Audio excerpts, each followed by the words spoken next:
विजया एकादशी व्रत कथा. हरे कृष्णा. धर्मराज युधिष्ठिर म्हणाले, हे जनार्दन, फाल्गुन महिन्यातील कृष्ण पक्षातील एकादशीचे नाव काय आहे, तिची पद्धत काय आहे, कृपया मला सांगा. श्री भगवान म्हणाले, हे राजा, फाल्गुन महिन्यातील कृष्ण पक्षातील एकादशीचे नाव विजया एकादशी आहे. या व्रताच्या प्रभावामुळे मनुष्याला विजय प्राप्त होतो. सर्व उपवासांमध्ये हे सर्वोत्तम व्रत आहे. या विजया एकादशीचे महात्म्य श्रवण व वाचनाने सर्व पापांची क्षमा होते. एकदा देव ऋषी नारदजी जगतपती ब्रह्माजींना म्हणाले, महाराज, तुम्ही मला फाल्गुन महिन्यातील कृष्ण पक्षातील एकादशी विधान सांगा. ब्रह्माजी म्हणू लागले, हे नारद, विजया एकादशीच्या व्रताने जुनी व नवी पापे नष्ट होतात. आजपर्यंत मी या विजया एकादशीच्या व्रताबद्दल कोणालाही सांगितलेले नाही. हे सर्व मानवाला विजय मिळवून देते. त्रेतायुगात मर्यादा पुरुषोत्तम श्री रामचंद्रजींनी 14 वर्षांसाठी वनवासात गेले. तेव्हा ते श्री लक्ष्मण आणि सीताजींसह पंचवटीत राहू लागले. जेव्हा दुष्ट रावणाने सीताजींचे अपहरण केले, तेव्हा श्री रामचंद्रजी आणि लक्ष्मण हे वृत्त ऐकून अत्यंत व्यथित झाले आणि सीताजींच्या शोधाला निघाले. इकडे तिकडे फिरत असताना ते मरणासन्न जटायूजवळ पोहोचले.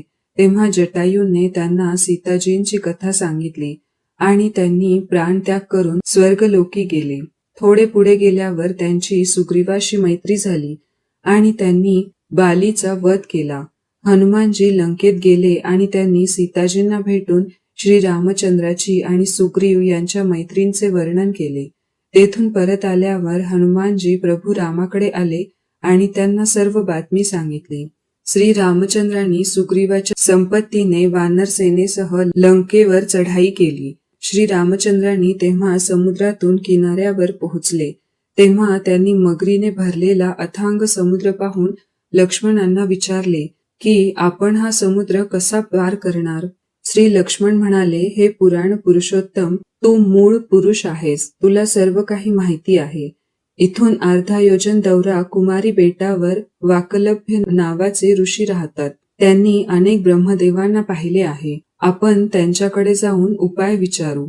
लक्ष्मणजींचे असे शब्द ऐकून श्री रामचंद्रांनी वकदालभ्य ऋषींकडे गेले आणि त्यांना प्रणाम केला. ऋषींनी त्यांना मानव रूपातील पुरुषोत्तम मानले आणि विचारले, हे रामा, कसे काय आलात. रामचंद्रजी म्हणू लागले, हे ऋषी, मी माझ्या सैन्यासह येथे आलो आहे आणि राक्षसांवर विजय मिळवण्यासाठी लंकेला जात आहे. कृपया मला समुद्र पार करण्याचा मार्ग सांगा. यासाठी मी तुमच्याकडे आलो आहे. वकदालभ्य ऋषी म्हणाले, हे रामा, फाल्गुन महिन्यातील कृष्ण पक्षातील विजया एकादशीला शुभ व्रत केल्यास तुमचा विजय निश्चित होईल आणि तुम्ही सागर पारही कराल. या व्रताची पद्धत म्हणजे दशमीच्या दिवशी सोने, चांदी, तांबे किंवा मातीचे भांडे बनवावे. ते पाण्याने भरून त्यावर 5 पल्लव ठेवून वेदीवर स्थापित करावी. त्याखाली सताजा आणि त्याच्यावरती जव ठेवावा. त्यावर भगवान श्री नारायणाची सुवर्ण मूर्ती स्थापित करावी. एकादशीच्या दिवशी स्नान करून उदबत्ती, दिवा, नैवेद्य, नारळ इत्यादींनी देवाची पूजा करावी. त्यानंतर त्या घड्यासमोर बसून नामस्मरण करावे आणि रात्री याच पद्धतीने बसून जागरण करावे. द्वादशीच्या दिवशी नित्यकर्मातून निवृत्त होऊन तो घडा ब्राह्मणांना दान द्यावा. हे रामा, सर्व सेनासहित तुम्ही हे व्रत पाळल्यास तुमचा विजय निश्चित होईल. श्री रामचंद्रांनी ऋषींच्या सल्ल्यानुसार हे व्रत पाळले आणि त्यांच्या प्रभावाने त्यांनी राक्षसांवर विजय मिळवला. अंततः हे राजन, जो कोणी हे व्रत पाळतो त्याचा निश्चितपणे दोन्ही लोकांमध्ये विजय होतो. श्री ब्रह्माजींनी नारदांना सांगितले होते की हे पुत्रा, या व्रताचे महात्म्य जो कोणी वाचतो किंवा ऐकतो त्याला वाजपेयी यज्ञाचे फळ मिळते. इति श्री विजया एकादशी व्रत कथा. श्रीकृष्ण चरणार्पणमस्तु.